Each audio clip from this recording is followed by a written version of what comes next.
My name is Sarah, and this story took place 3 years ago when I was working as a junior accountant for a mid-sized firm in Kansas City. I often volunteered for late shifts to get ahead, usually staying until 11 p.m. or midnight. The office was on the 14th floor of an otherwise empty skyscraper. My routine was always the same: security check-in, long hours of silence, and then the long, echoey walk to the parking garage. The fear wasn't about ghosts. It was the chilling reality that after 9 p.m., the entire floor, and often the building itself, was completely empty, except for me and the security guard 50 floors down. I always felt exposed, like a single fish in a huge, dark aquarium. The strange things started subtly. I was working on a complex audit for a client named Harrow Industries. One night, I left the finalized printouts neatly stacked on my desk, ready for the morning meeting. When I returned the next afternoon, the stack was still there, but 2 critical pages that detailed my personal notes on anomalies, were missing. I searched everywhere. The cleaning crew would never touch them. I convinced myself I must have misplaced them. But the following week, the same thing happened with a different project. This time, the missing items were my car keys, which I found 30 minutes later, sitting neatly inside my locked top desk drawer, which I knew I had left open. The unease escalated when I found something on my desk that definitely didn't belong to me. It was a photograph, a grainy printout of a surveillance image. The picture was of me, taken at my desk, looking tired and focused, probably around 10 p.m. The photo was carefully placed under the edge of my keyboard.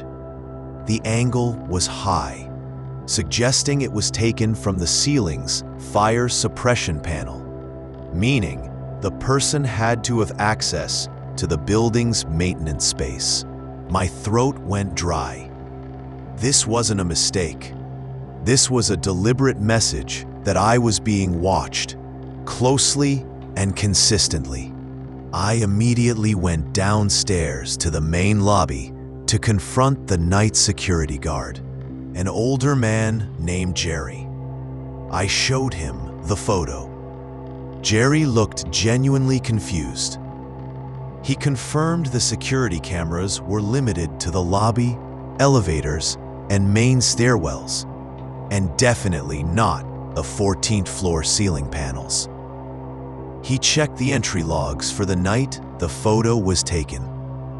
Only 2 entries, my swipe and a maintenance. I decided to stop staying late, but the next day I had an important project deadline, and I was the only one who could handle it.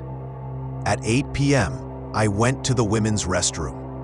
I turned the lock and went into a stall. As I finished, I tried to open the stall door, but it was stuck. I pushed hard, and it finally gave way, revealing that the main restroom door was now locked from the outside. I panicked, slamming my fist against the thick metal door. After 5 minutes of frantic screaming and pounding, the lock suddenly clicked open, and the door slowly swung inward. The hallway was empty. There was no one there. I burst out of the restroom, heart pounding. I ran straight to the nearest fire exit door, knowing it had an emergency alarm and an immediate connection to the security desk. I raised my hand to hit the large, clearly marked panic button next to the door. Just before my finger made contact, I stopped. Taped over the button was a small, crudely written note in black marker. Try the stairs. The handwriting was neat, almost bureaucratic. He knew exactly what I was going to do, and he was steering me toward a different, more isolated route. I didn't try the stairs. I ran back to my desk, grabbed my purse, and checked my computer. I pulled up the login screen, and there, on the empty login prompt, was a message typed in perfectly standard font. "I wish you hadn't left me alone so soon." He wasn't just in the maintenance system. He was remotely accessing my desktop. This wasn't just a stalker. This was someone with IT access and knowledge of the building's infrastructure. He was a professional, and I was trapped in his system. I ran for the main elevator bank. I pressed the down button frantically. 2 cars were stopped on the 14th floor, doors closed. I hit the emergency call button inside the elevator lobby. A moment of hope. A distorted but familiar voice answered. "This car is out of service. Use the freight elevator on the far side." It was the voice of the security guard, Jerry. But the distortion sounded like an electronic voice modulator. He was either in on it, or the stalker had hijacked the entire building's communication system. I ran to the freight elevator bank. I was desperate and followed the instruction. I hit the call button, and the enormous metal doors immediately slid open. The car was empty. I stepped inside and frantically hit the lobby button. Nothing happened. I hit it again and again. The car remained still. I looked up at the digital floor display. It was flickering wildly between 14 and 15. I looked down. The gap between the elevator floor and the hallway floor was slowly widening, creating a dark, empty shaft beneath my feet. I jumped out of the death trap of the freight elevator just as the gap widened further. I realized there was a small, unmarked maintenance closet next to the elevator bank. I had to hide. I pulled the handle. Surprisingly, it was unlocked. I squeezed inside, pulling the heavy door closed. The space was tiny, smelling of cleaning fluid and rust. I was crouching behind a mop bucket, utterly silent, listening to the vast emptiness of the 14th floor. The long silence was broken by the sound of footsteps.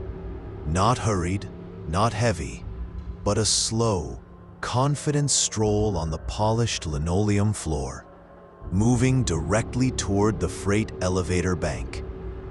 The rhythm was casual, like someone taking a leisurely walk after a job well done.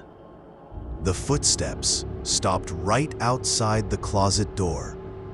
I could hear the faint sound of whistling, a cheerful, slightly off-key tune. The whistling stopped, and the door's handle slowly began to turn. The handle turned completely, but the door didn't open. The person outside was just holding it, observing my silence. I heard a low chuckle from the other side of the door. The voice, not Jerry's, but the stalker's, spoke low and clear. "I know you're not in the stairs, Sarah. I know you're right there." He paused and then added, "You're making this too difficult. Just come out and look at the project." He was trying to use the project deadline, the one thing that kept me there, to lure me out. I knew I had to create a massive diversion. I found a spare fire extinguisher chained to the wall inside the closet. With all my strength, I unhooked it and slammed it against the wall, triggering the emergency pull station right next to the closet door. The deafening fire alarm instantly erupted across the entire floor, flooding the space with piercing noise and flashing red lights. The footsteps outside the door immediately vanished. The noise had broken his control over the building's silence. I burst out of the closet and ran for the stairwell. The alarm was still shrieking. I didn't care about the note. I was running. I slammed the door and ran down 14 flights of stairs, the sound of my shoes echoing violently in the concrete well. When I reached the ground floor lobby, it was chaos. Jerry, the security guard, was running frantically, confused by the alarm. He tried to stop me, but I shoved past him and ran out of the building and into the street. I didn't stop until I reached the safety of a 24-hour convenience store miles away. I quit the next day. The police investigated the incident, but found no evidence of a forced entry, just a false alarm. Jerry was suspended, but he had no records linking him to the maintenance crew. The Harrow Industries files were eventually completed, but I never learned the identity of the maintenance technician, the IT person, or the stalker. Today, I work from home and refuse to enter any office building alone at night. But sometimes, when I get an email from an unknown sender with no content, just a blank subject line, I can feel the stalker's digital smile, knowing he is still out there with unlimited access to the system, just waiting for me to take another late shift.